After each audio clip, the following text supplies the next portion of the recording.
Solway Firth Spaceman em 23 de maio de 1964, um bombeiro britânico chamado Jim Templeton levou sua esposa Annie e seus dois filhos, Elizabeth e Francis, para o pântano de Berg, uma área de pastagem com vista para um famoso estuário localizado na costa sudoeste da Escócia.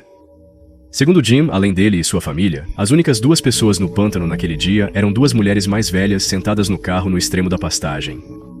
Como fotógrafo amador, Jim adora capturar imagens de seus filhos, então levamos sua câmera em uma viagem e fotografamos sua filha de 5 anos, Elizabeth, com um vestido novo. A família passou o dia inteiro aproveitando o sol e tirando fotos de família depois que Jim tirou as fotos a serem desenvolvidas. Mas quando você foi buscá-los uma semana depois, ele notou que algo apareceu em uma das fotos. Embora a maioria das fotos pareça normal, mostrando sua filha desfrutando do sol em seu vestido florido, o químico que desenvolveu as fotos mencionou a Jim que uma das imagens infelizmente havia sido arruinada por uma figura estranha atrás de sua filha. Quando o próprio Jim analisou a foto em questão, ele ficou um pouco perturbado. Em pé atrás de sua filha, na pastagem, estava a figura do que parecia ser um homem de terno espacial. Isso foi muito chocante para Jim, porque ele tinha 100% certeza de que ninguém havia com ele e sua família no pântano naquele dia. Suspeitando que o químico poderia ter alterado a foto, Jim enviou-a para a Kodak para análise, mas alguns dias depois eles confirmaram que a foto era genuína e não tinha sido alterada de forma alguma. Por algum motivo, a primeira reação de Jim foi ir à polícia, mas eles não se interessaram pelo caso e logo o dispensaram. Determinado a tirar a história lá fora, Jim foi depois para os donos do jornal local que estavam muito mais interessados na história do que os polícias. No dia seguinte, a foto da filha de Jim estava em todos os jornais em Cúmbria. A imagem misteriosa e inexplicável começou a ganhar atenção, e alguns dias depois a foto da menina estava em quase todos os jornais do mundo, com milhões de pessoas se perguntando de onde a figura tinha vindo. Com o aumento da atenção internacional, a Kodak aproveitou a publicidade gratuita ao lançar um prêmio para qualquer um que pudesse provar a falsificação da foto. Ninguém conseguiu. Quando a foto foi publicada por dezenas de jornais em todo o mundo, um instante semelhante na Austrália fez a história explodir ainda mais. Apenas dias depois que o Jim tirou a agora infame fotografia, um lançamento de mísseis azul no campo de teste Woomera, no sul da Austrália, foi abortado depois que os técnicos de mísseis ficaram assustados ao ver dois homens grandes em pé no campo de tiro. Em entrevista à ABC, Jim alegou que, ao ver a foto da filha em um jornal australiano, o técnico identificou figuras que haviam visto no campo de tiro como idênticas à figura na foto. Embora isso nunca tenha sido oficialmente confirmado, as alegações de Jim atraíram mais atenção quando revelado que o míssil Blue Streak, cujo lançamento fora abortado no sul da Austrália, havia sido construído perto de Solway Firth. Quando a história ganhou notoriedade, Jim mencionou que alguns dias após a publicação da foto, dois homens de terno, alegando ser agentes do governo britânico, chegaram à sua porta. Segundo Jim, os homens se recusaram a mostrar sua identidade, alegando que foram identificados apenas como no 9 e no 11 pelo governo. Embora cético, Jim afirmou que os homens insistiram em ser levados ao local exato onde a foto foi tirada. Quando chegaram, Jim mencionou aos dois homens misteriosos em ternos que quando tirou a foto ele não viu o espacial no pântano. Alegou-se que, assim que ele disse isso, os dois voltaram ao carro e saíam de repente, deixando-o para casa sozinho. Em uma entrevista posterior, Jim declarou que os homens eram prováveis fraudes apenas tentando enganá-lo. Talvez não estejamos ligados com o governo. Como você sabe, enquanto isso acontecia, as pessoas começaram a especular e a criar várias teorias para explicar o misterioso espacial na foto do Jim. Afinal, isto aconteceu em 1964, no próprio pico da corrida espacial, e muitas pessoas eram incrivelmente sugestíveis à ideia de vida em outros planetas. Por quase 50 anos, as pessoas criaram todos os tipos de teorias para explicar o espacial na foto, a maioria delas relacionadas à vida extraterrestre ou à possível encenagem. Mas só 48 anos depois, em 2012, uma teoria sólida de fontes credíveis finalmente veio à luz. Segundo o Dr. David Clark, professor de Ciências Sociais da Universidade de Sheffield Hallam, o misterioso espacial era realmente apenas a esposa de Jim, Annie Templeton, que provavelmente entrou na foto sem que Jim percebeu e virou as costas para Jim no momento exato em que ele tirou a foto. Se você olhar para outras fotografias que Jim tirou naquele dia, verá que Annie estava com um vestido azul e braços expostos, o que explica como ela poderia parecer um espacial se a foto estivesse superexposta. Como Jim pretendia fotografar sua filha e não sua esposa, é possível que Annie esteja fora de foco na foto, fazendo seu vestido e Bonnie parecerem muito brancos após a revelação, quase como se ela estivesse usando um traje espacial. Quanto à cúpula como capacete na cabeça, essa é provavelmente apenas uma nuvem, ou lua, que é frequentemente visível durante o dia quando está em sua fase de cera, que é naquele dia. Embora essa seja a explicação mais lógica, se você procurar a explicação da foto do espacial da alma hoje, ainda encontrará milhares de blogs e vídeos com várias teorias estranhas sobre a imagem, e alguns deles são até muito novos. Considerando todas as informações disponíveis hoje, é muito seguro dizer que esta imagem foi desencoberta. Isso não mostra algum espacial mistério que a família não notou pessoalmente ou algum outro tipo de vida extraterrestre. No entanto, a foto do primeiro espacial Solway sempre será um clássico no gênero de imagens bizarras. Charlie no rosto Raymond Robinson nasceu em 1910 no condado de Castor, Pensilvânia, e viveu praticamente como todos os miúdos normais faziam na época. Ele foi para a escola e passou tempo com sua família, brincou com amigos e fez tarefas domésticas em casa. Mas alguns anos depois, um evento trágico mudou sua vida para sempre. Um dia em junho de 1919, quando Raymond tinha 9 anos, ele passou a manhã com seus amigos em um buraco local de natação. No caminho de casa, atravessaram a ponte ferroviária de Pittsburgh, Harmony, Butler e Newcastle, onde encontraram um ninho de pássaros sobre um poste. Depois de se ousar a subir no topo do poste e contar os pássaros no ninho, Raymond se atravessou para pegar o ouso e começou a subir no poste. É aqui que as coisas ficam um pouco escuras. Infelizmente, o poste estava conectado a um fio vivo com mais de 25.000 volts de eletricidade. Em algum ponto da subida, Raymond acidentalmente tocou a bobina, e você pode imaginar o que ocorreu a seguir. Algumas horas depois, ele acordou no hospital e os médicos ficaram chocados por ele até sobreviver ao incidente. Infelizmente, os olhos de Raymond foram literalmente queimados, e o resto do rosto, braços e mãos também foram gravemente queimados, deixando-o parecer menos humano. Após um incidente desses, muitos desistiriam da vida, mas não Raymond. Assim que saiu do hospital, ele aprendeu braille e começou a tecer tapetes, carteiras e cintos como maneira de ganhar dinheiro extra. Nas próprias palavras de seu sobrinho, ele nunca discutiu suas lesões ou problemas. É apenas uma realidade e não havia nada que ele pudesse fazer, então ele nunca mencionou isso. Ele nunca se queixou de nada. Durante o resto da infância e até os anos adultos, Raymond adorou ouvir rádio durante o dia e caminhar longas caminhadas pela Rota 351 à noite, às vezes por horas.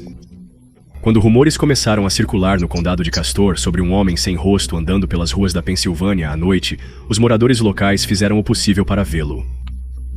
Embora ele evitasse o contato com estranhos por medo de assustar as pessoas, eles sempre o encontraram. Embora a maioria dos moradores estivesse curiosa para conhecê-lo e fazer amizade com ele, outros o abusaram brutalmente sem razão, às vezes oferecendo caronas e deixando-o longe de casa, batendo carros e até batendo fisicamente. Mas mesmo com todos os abusos, Raymond se recusou a deixar que ele chegasse a ele e continuou caminhando por décadas. Apesar de Raymond ser obviamente uma pessoa real e um cara muito bom, de acordo com todos que o conheceram, uma lenda urbana rapidamente cresceu ao seu redor enquanto ele ainda estava vivo, o que lhe rendeu os apelidos Charlie no rosto e Homem Verde. Segundo a lenda, Charlie não Face era uma espécie de ghoul ou boogeyman que andava pelas ruas da Pensilvânia à noite, procurando aterrorizar qualquer pessoa que se cruzasse com ele. Embora muitas pessoas não acreditem nisso e o tiveram como outra lenda urbana que não carrega nenhuma verdade. Algumas pessoas encontraram ele na rua, tiraram uma foto e isso levou a lenda urbana a um novo nível. Muitos pensam que essas imagens são falsas, mas na realidade, elas são 100% reais, embora a lenda por trás delas não seja. Os moradores locais adicionaram suas próprias versões à história. Alguns dizem que Charlie sem rosto arrancou o próprio rosto para assustar. Outros dizem que ele caiu em ácido. Embora o mito de Charlie sem rosto verifique quase todas as caixas de uma lenda urbana tradicional, este é um dos casos raros em que ele realmente carrega alguma verdade. Você poderia encontrar Raymond nas ruas à noite como nas imagens tiradas, mas ele não estava tentando assustar ou machucar ninguém, apenas passeando. Apesar de todos os rumores loucos e histórias obviamente falsas que as pessoas inventaram sobre ele, a história de Raymond Robinson é um forte lembrete para viver a vida ao máximo, independentemente das suas circunstâncias. Em dezembro de 1975, George e Kathy Lutz mudaram-se para 112 Ocean Avenue, Amityville, NY, a 40 km de NYC. A casa colonial holandesa de 5 quartos era sua casa dos sonhos por apenas $80 mil. Se o preço parece muito bom para ser verdade, é porque é. George e Cat sabiam que a casa estava vaga há 1 ano após a última família ser brutalmente assassinada. Em novembro de 1974, Ronald DeFeo, 23 anos, assassinou brutalmente sua família enquanto dormia, desencadeando um longo e confuso processo judicial. Apesar da história da casa, os Lutz ficaram emocionados por se mudar. Mas menos de 1 mês depois, deixaram a casa com todos os seus pertences, alegando que ela estava assombrada por espíritos malignos. Ao ser perguntado sobre acontecimentos na casa, George mencionou que após a mudança, foram tomados por intensas alterações de humor, onde ele sentia ódio intenso pela família. A família também alegou que tinham visto um misterioso lodo verde fluindo de algumas paredes em horas aleatórias ao longo do dia e até acordou quase todas as noites às 3h15, na mesma hora que a família anterior tinha sido assassinada antes de se mudar.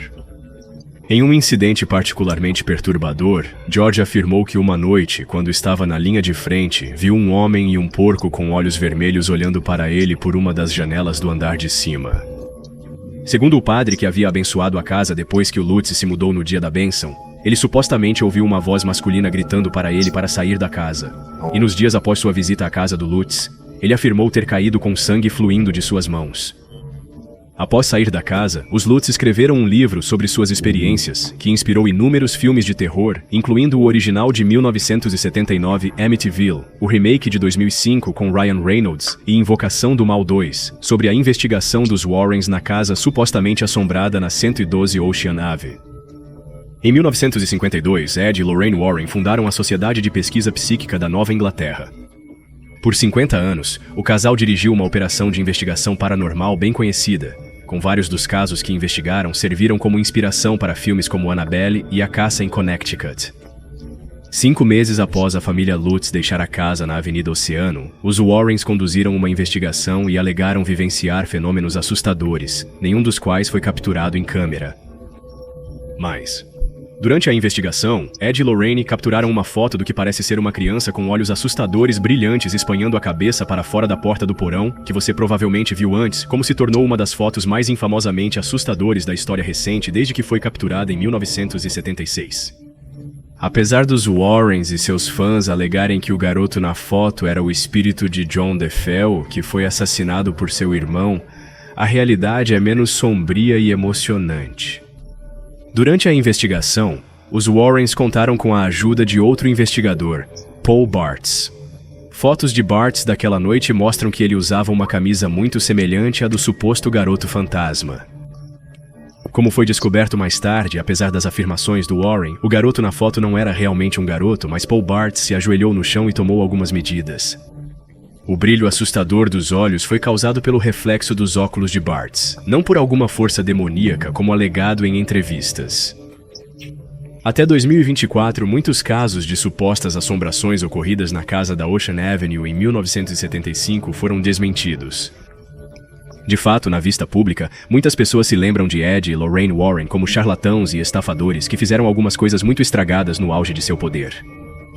Isso, com a foto sendo provada uma configuração, é uma evidência conclusiva de que nada estava acontecendo aqui e tudo era uma mentira. Desde que o Lutz foi deixado no início de 1976, a casa foi vendida 4 vezes e nenhum dos novos compradores reclamou de qualquer tipo de atividade paranormal na 112 Ocean Ave. Cooper família caindo corpo, esta imagem de uma família feliz sentada em torno de uma mesa de jantar, enquanto uma sombra escura e assustador no que parece ser algum tipo de vestido pendurado de cabeça para baixo sobre o centro, foi repostado por toda a internet na última década, muitas vezes como parte de coleções como Top 10 Fotos Inexplicáveis Perturbadoras. A história sobre a questão da imagem diz que na década de 1950, a família Cooper comprou uma casa no Texas. Na primeira noite lá, o Sr. Cooper tirou uma foto de sua esposa e mãe posando com 2 filhos na mesa do jantar. Todos sorriam e aparentemente estão bem espirituais. Alguns dias depois de pegar a fotografia do químico que a desenvolveu, ficaram chocados ao ver o que parecia ser a sombra de um corpo pendurado no teto e sobre a mesa da sala de jantar. Segundo a família, a estranha figura não estava presente quando a foto foi tirada. Caso contrário, eles a teriam notado. Como a história diz, eles nunca conseguiram descobrir quem ou o que invadiu seu belo retrato familiar. Algumas fontes alegaram que um dos químicos que desenvolveram o filme jogou um negativo de uma foto separada da famosa bailarina Margot Fonteyn sobre o original e jogou com a exposição para obter um efeito assustador e brincar com a família. Pelo menos essa é a história que você verá nos vídeos com as fotos infame. Pesquisando, descobri que toda a história é falsa, do começo ao fim. A história da família Cooper foi inventada e a imagem provavelmente foi alterada digitalmente no Photoshop ou em outro software. Descobri que a foto foi publicada online pela primeira vez em 2009, quando Sam Cohen a enviou com o título Family Games para o site Ligati.net, um site de fãs do escritor de terror Thomas Liggett. Curiosamente, Sam Cohen categorizou a foto como arte, sugerindo que a foto foi digitalmente fabricada como parte de um projeto artístico. A imagem mostra detalhes que apoiam isso, como manchas escuras simétricas nos cantos, provavelmente editadas no Photoshop para parecer autêntica. É possível que a foto da família tenha sido tirada nos anos 50 e alguém sobrepôs uma sombra digitalmente na imagem décadas depois como parte de um projeto artístico, mas também há a possibilidade de que a foto da família também seja falsa. Não se sabe se Sam Cohen criou a imagem, mas meses depois, o usuário Xavier Ortega postou a imagem no site Ghost Theory como parte de uma galeria intitulada Retros Assustadores do Passado. Depois de seu post, algumas pessoas perguntaram a Xavier se ele criou a imagem, mas ele afirmou que não sabia nada sobre a origem. Nos próximos anos, a imagem começou a ganhar tração online e foi repostada em todas as formas online que você pode imaginar.